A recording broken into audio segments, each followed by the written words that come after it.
오늘 함께 나눌 하나님의 말씀은 구약성경 예레미야서 31장 7절에서 13절까지의 말씀입니다. 예레미야서 31장 7절에서 13절까지의 말씀, 저와 여러분이 한 절씩 교독하겠습니다. 참으로 나 주가 말한다. 너희는 기쁨으로 야곱에게 환호하고 세계 만민의 머리가 된 이스라엘에게 환성을 올려라. 주님의 백성을 구원해 주십시오. 이스라엘의 남은 자를 구원해 주십시오. 이렇게 선포하고 찬양하여라. 내가 그들을 운명한 자들에게 보시며 땅의 맨 끝에서 모아보겠다. 그들 가운데는 눈먼 사람과 다리를 펴는 사람이 있고 임신한 여인과 할산한 여인이 있을 것이다. 그들이 큰 물을 이루어 이곳으로 돌아올 것이다. 그들이 눈물을 흘리면서 돌아올 것이며 그들이 간구할 때에 내가 그들을 인도하겠다. 그들이 넘어지지 않게 평탄한 길로 인도하여 물이 많은 시냇가로 가게 하겠다. 나는 이스라엘의 아버지이고 에브라임은 나의 맏아들이기 때문이다.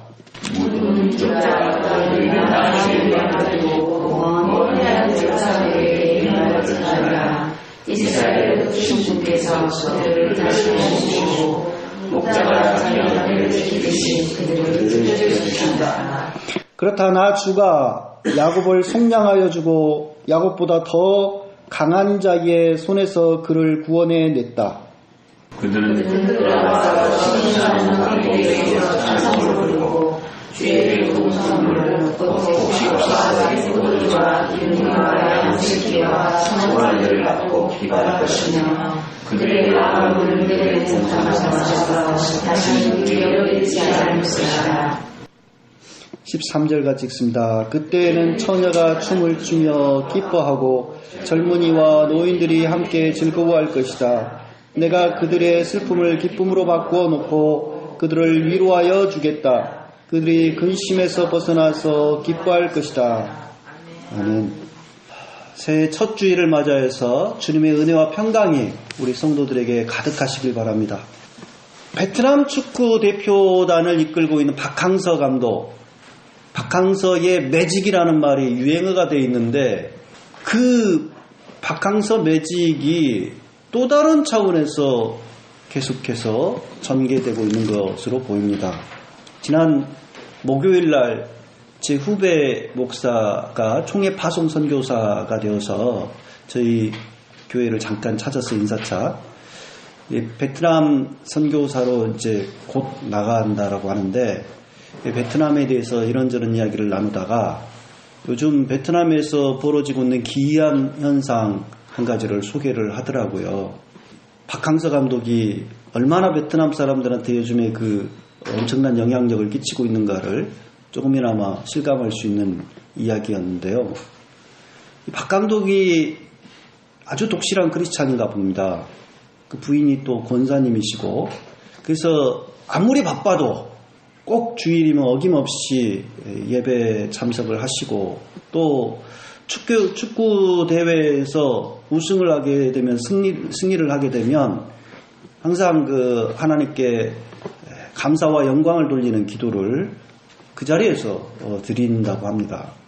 근데 이제 이게 생활이 습관이 돼 있다 보니까 이 베트남의 그 대표단을 이끌면서도 계속해서 그런 모습을 보여줬나 봐요. 그리고 베트남에 머물면서도 꼭 주일날 교회에 예배에 참석을 하고. 근데 이제 지난번에 그 베트남의 동남아 월드컵이라고 불리는 아세안 스지키컵 대회에서 결승전에 진출하는 우승을 했지 않습니까? 그러다 보니까 그 일로 인해서 지금 박항서 감독이 베트남에서는 거의 일약 영웅이 돼 있는데 어느 정도인가 왔더니 호치민과 비견될 정도의 심한 경우는 그런 영웅이 돼 있더라고요. 근데 이제 베트남의 언론들이 박항서 감독의 일거수일투족을 막 쫓아다니면서 이제 계속 취재를 하잖아요. 근데 이제 그 박 감독이 이렇게 기도하는 모습도 이렇게 화면에 노출이 되고 또 주일날 예배에 참석하는 모습도 그렇게 보여지고, 그러다 보니까 베트남 사람들이 이 기독교에 대해서 잘 몰랐다가 도대체 저게 뭐냐 해서 이제 관심을 갖고 호감을 갖게 되었다는 거죠. 베트남이 저는 뭐 그렇게 인구가 많은 줄 몰랐는데 그 9,600만에 달하더라고요, 인구가. 그리고 면적은 우리나라의 1.5배 정도 되는 면적이고, 또 젊은 사람들이 세대가 굉장히 많은가 싶습니다. 그래서 베트남의 지금 평균 연령은 27세, 아주 젊은 국가예요. 그래서 매년 또 7%씩 급성장을 하고 있는 나라고, 그래서 아주 굉장한 이 동남아의 저력, 앞으로 이제 발돋움할 수 있는 그런 나라인데, 그런 나라가 지금 사회주의 국가가 되다 보니까 선교를 마음대로 할 수가 없죠. 전도를 하는 게 금지가 되어 있어요. 현지인들을 외국인이 와서 전도할 수가 없습니다. 한국인 선교사가 나가가지고는 이제 한국인 교회를 하거나 뭐 그런 정도지 정식으로 어떤 그 전도 활동을 할 수가 없습니다. 그런데 박 감독의 그런 모습을 보고 교회로 막 찾아드는 베트남 사람들이 있다고 그래요. 그리고 선교사들이 이것 좀 해결해달라고 그렇게 당국에 요청을 해도 뭐 별 관심도 없었는데 박항서의 효과로 해가지고 그것이 금방 이렇게 통과가 되고 뭐 그런 일들이 벌어진다고 합니다. 그래서 참 우리가 잘 알다시피 베트남과 한국과의 관계는 정말 그 과거사가 어둡지 않습니까?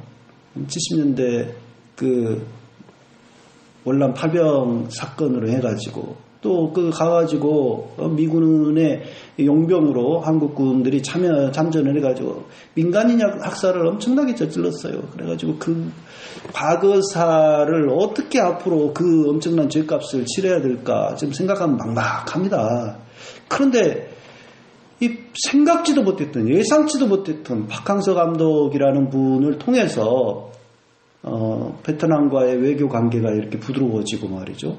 또 한국인에 대해서 호감을 갖게 되고 베트남 사람들이 또 특히 이 기독교에 대해서도 마음문을 조금씩 연다라고 하는 것은 놀라운 일이 아닐 수 없습니다. 그래서 불교 국가라고 할 수가 있겠죠. 50%가 불교 신자고 개신교 인구는 뭐 한 10%도 안 되는 아주 그 열악한 상태인데 앞으로 선교에 있어서도 상당히 지금 호재를 맞이하는 그러한 상황이라고 합니다. 그래서 이거는 박항서의 매직이 아니라 박항서 감독의 뒤에서 배후에서 역사하시는 하나님의 행하시는 이적이 아닌가 그런 생각을 좀 해봤습니다. 정말 하나님께서는 행하시는 일들이 그렇게 우리 인간의 어떤 생각을 뛰어넘는 일을 하시는 것 같아요. 이걸 돈으로 어떻게 계산을 하고 어떻게 그것을 해결할 수 있는 문제입니까? 근데도 한 사람을 통해서 박 감독도 전혀 예상치 못했던 일이죠.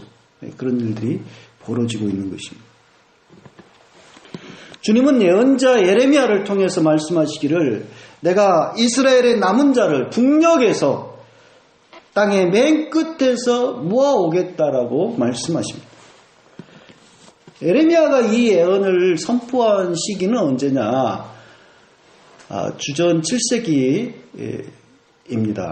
그러니까 유다 왕국 말기 요시야 왕 시절에 지금 이 말씀을 선포하고 있는 요시야 왕은 그 남유다 왕국의 중흥을 마지막으로 위에서 몸부림쳤던 그러한 개혁적인 왕이었죠. 그 시절 대제사장 hil기야가 성전을 수리하다가 성전에서 두루마리 법전, 율법서를 하나 발견했죠. 신명기 법전이라고 보통 이야기를 하는 법전을 발견해서 그 율법의 말씀을 기초로 해서 국가적인 대대적인 종교개혁을 단행하고 다시금 나라를 다시 살려보려고 애를 쓰던 무렵입니다. 바로 그 시기에 예레미야가 주님의 말씀을 이렇게 선포하고 있는 것입니다.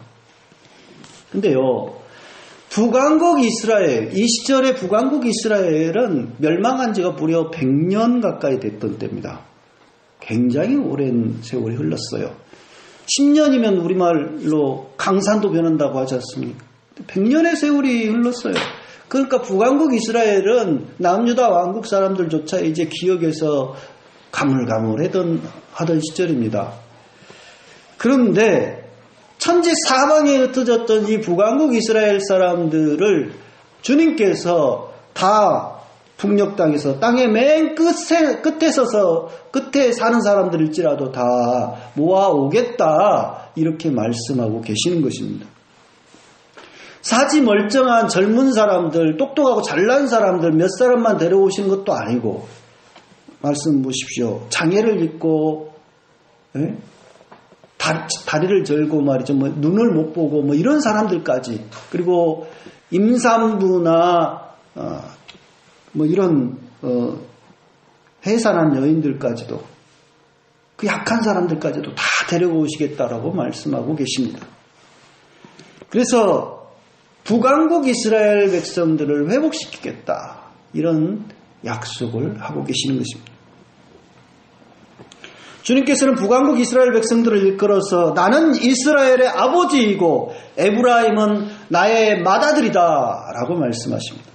그러시면서 내가 이스라엘의 아버지이고 에브라임은 나의 맏아들이기 때문에 그들을 평탄한 길로 물이 많은 시냇가로 인도하겠다 말씀하십니다. 북왕국은 본래 어떻게 이루어져 있습니까? 10개의 지파로 이루어진 나라 아닙니까? 근데 오늘 에브라임이라고 말씀하십니다. 근데 이 에브라임이라는 지파, 한 지파만을 의미한 게 아니죠. 북왕국의 제일 강성한 지파가 바로 에브라임 지파였어요. 그래서 북왕국을 대표하는 지파가 되었는데, 이게 이제 에브라임이라고 하는 것은 북왕국 전체를 일컫는 말이지 한 지파만을 의미하는 게 아닙니다.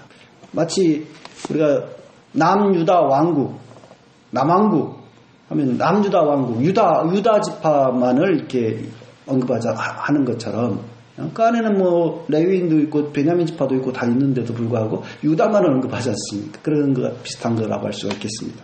그래서 야곱, 이스라엘, 또 에브라임 이렇게 호칭하는, 예언자들이 그렇게 호칭하는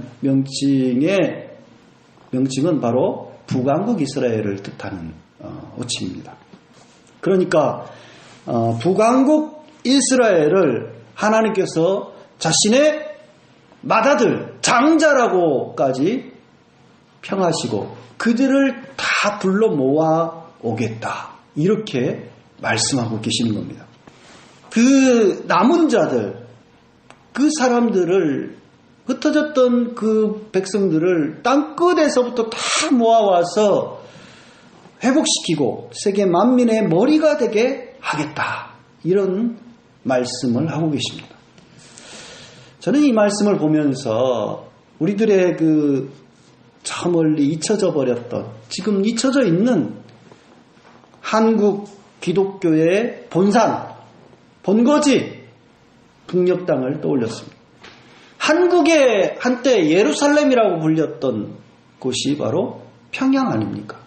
북한의 평안북도와 황해도 이런 지역들이 기독교 인구가 엄청 많았던 지역입니다. 가장 우리 한반도에서 기독교 인구가 많았던 지역이 바로 그 지역입니다. 해방 전후 때까지만 하더라도 평양과 평안북도, 황해도 지역에는 전국을 통틀어서 기독교인들이 제일 많았던 곳입니다.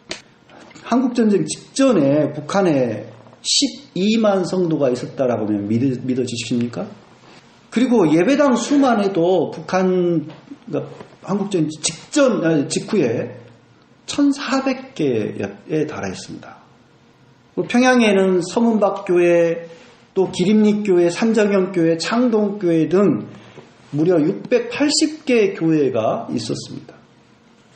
황해도 남부에는 300개 교회가 있고 함경북도에만 해도 200여 개의 교회가 있었습니다. 도대체 그렇게 많던 교회들, 그렇게 많던 성도들이 다 어디로 간 걸까요? 북한의 김일성 주석이 자신의 참 스승이라고 그렇게 여기면서 한평생 선생으로 모셨던 분이 한 분이 있습니다. 다른 사람은 다 동무 이렇게 불렀는데 이분에게만큼은 선생님이라고 항상 늘 선생이라고 불렀어요. 그 사람이 바로 강양욱 목사입니다. 강양욱 목사인데요. 실제 김일성의 그 은사이기도 하고 그랬죠. 조선 그리스도교 연맹을 만든 사람이고 이 강양욱 목사는 북한에서 또 정계에도 진출을 해가지고 3번이나 부주석을 역임한 그런 거물이기도 합니다. 이 강양욱 목사의 아들이 강영섭 목사고 또 강영섭 목사의 아들이 강명철 목사예요. 그래서 북한 땅에서 유일하게 지금 3대째 목회를 하고 있는 집안입니다. 그 집안이. 근데 이 강양욱 목사는 1980년대 초반에 돌아가셨는데 그분의 그 전기가 최근에 평양 출판사에서 출간이 됐어요. 근데 그 전기의 요약본을 제가 봤는데 그 보니까 그때 그렇게 한국전쟁 전후에 이렇게 기독교인들이 많았고 예배당이 많았었는데 그게 다 사라진 이유에 대해서 강양욱 목사는 그런 이야기를 합니다.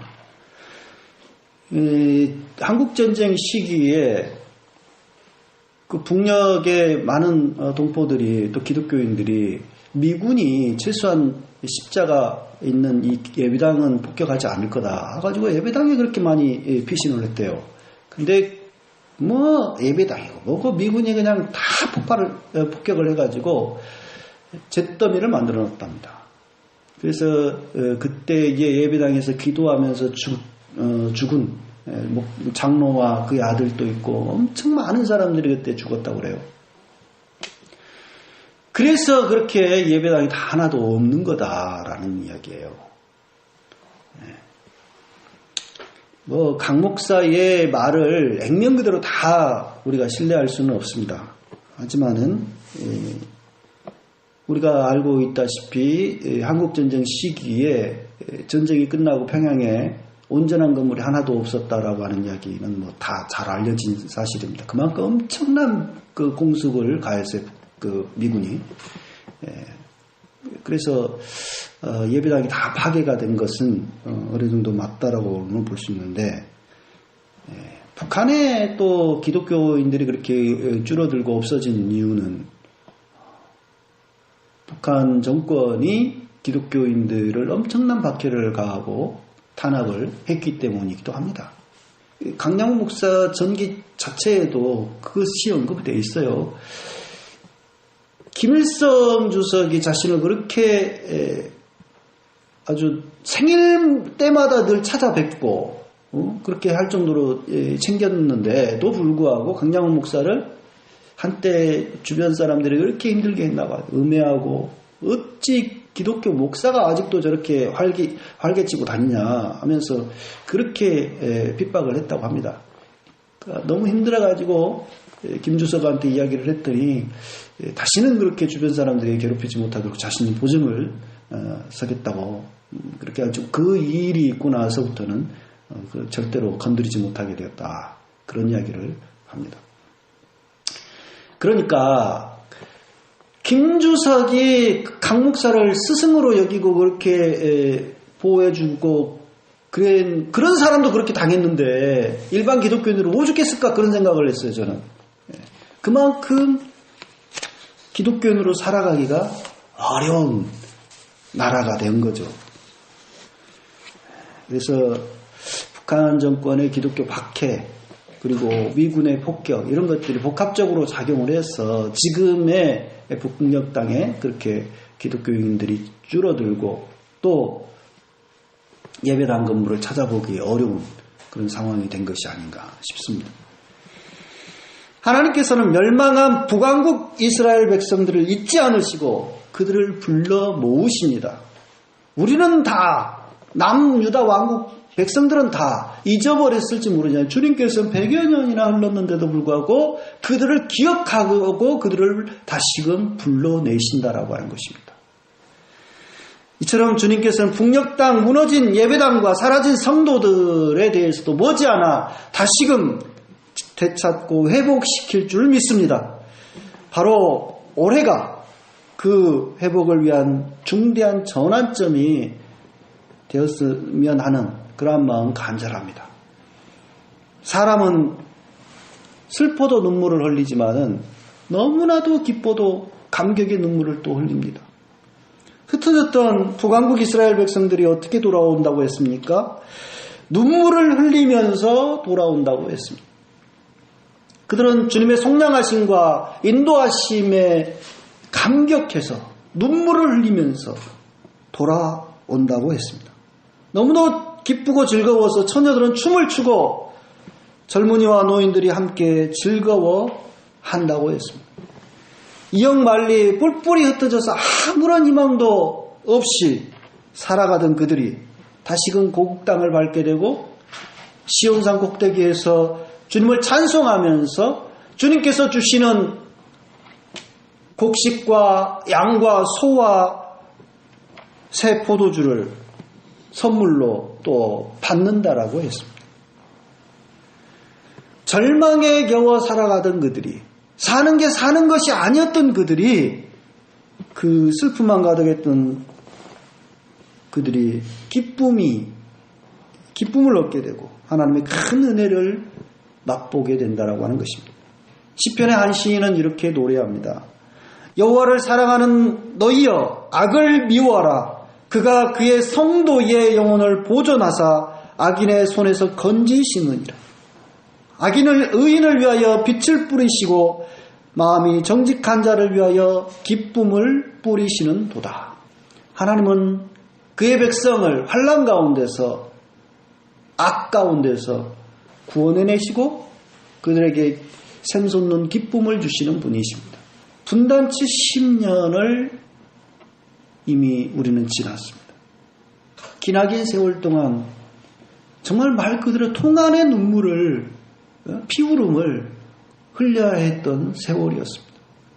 이제 이 땅에 주님의 위로가 주님의 은혜가 주님의 주시는 기쁨이 임할 때라고 생각을 합니다.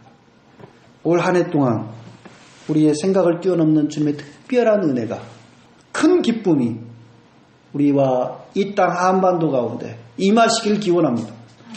또 그래야 해서 그 기쁨에 우리 또한 동참하고 우리가 그 일을 만들어가는 데 힘을 함께 쏟는 저와 여러분들 되기를 간절히 기원합니다.